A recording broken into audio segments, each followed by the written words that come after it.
Hello guys, কি অবস্থা সবার? কি কি ভাবছেন আপনারা যে আমি এটা কেন দেখাচ্ছি আপনাদেরকে? আজকে আপনাদেরকে জিলাপি দিয়ে মুড়ি মাখা দেখাবো। চলেন তাইলে শুরু থেকে শুরু করা যাক। ও সরি, বলার আগে ভিডিও চালু হয়ে গেছে।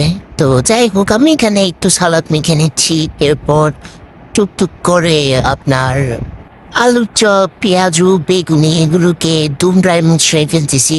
ও বাবা, পেঁয়াজুটা যে পরিমাণ শক্ত হয়ে গেছিল, খবরে ছিল এটা ভাঙতে আমার। শেষমেশ ভাঙতে পারলাম পেঁয়াজুটা। এখন আবার আলুর চপ একটা ছিল, ওইটাও করে দিলাম। এরপর এখন বেগুনি নিচ্ছি, বেগুনিটাকেও ভালো করে ভর্তা করে নিচ্ছি। এরপর চলে এসেছে এই মুড়ি মাখার স্পেশাল জিনিস, যেটা হচ্ছে জিলাপি। ফেসবুকে প্রায় দেখতেছিলাম যে জিলাপি মেখে খাচ্ছে, প্রায় তো রমজান শেষ, তো ভাবলাম আজকে না হয় এই জিলাপির এই রেসিপিটা আমি ট্রাই করি। জিলাপি টিলাপি সব একদম উৎসাহী ভর্তা করে ফেলতেছি আমি।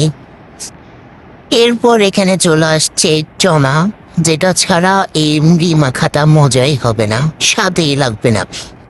মুড়ি মাখা তো শেষ, সব ইফতার রেডি করে ফেলছি, রেডি করে বসে আছি কখন আজান দিবে, কখন আমি এই জিনিসটা খাবো সে অপেক্ষা করতেছি।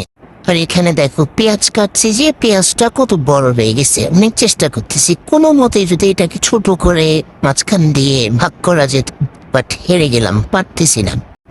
যাই হোক, আজান দিয়ে দিছে, একটু রোজাটা ভেঙে তারপরে এই চনাটার মধ্যে আমি মুড়ি দিয়ে তারপর হয়ে যাবে আমার মুড়ি মাখা। এই যে মুড়ি দিয়ে আমি এটা সুন্দর করে মেখে নিচ্ছি। চামচটা ছোট পড়ে গেছে, আর একটু বড় হলে সুন্দর করে মাখা যেত হয়তো।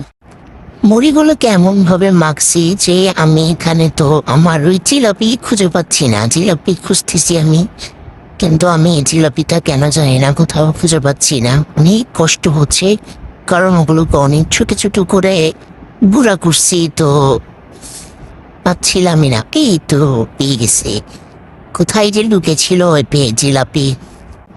আসলে এই জিলাপি দিয়ে মুড়ি মাখাটা অনেক মজা হয়।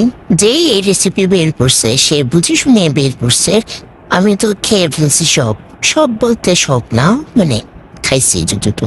যাই হোক, সারাদিনের ক্লান্তি দূর করে এই চাটা খুব দরকার। এটা হচ্ছে সবার আগে, কখন যে রোজা ভাঙবো, কখন যে চাটা খাবো, ওইটারই অপেক্ষায় থাকি আমি।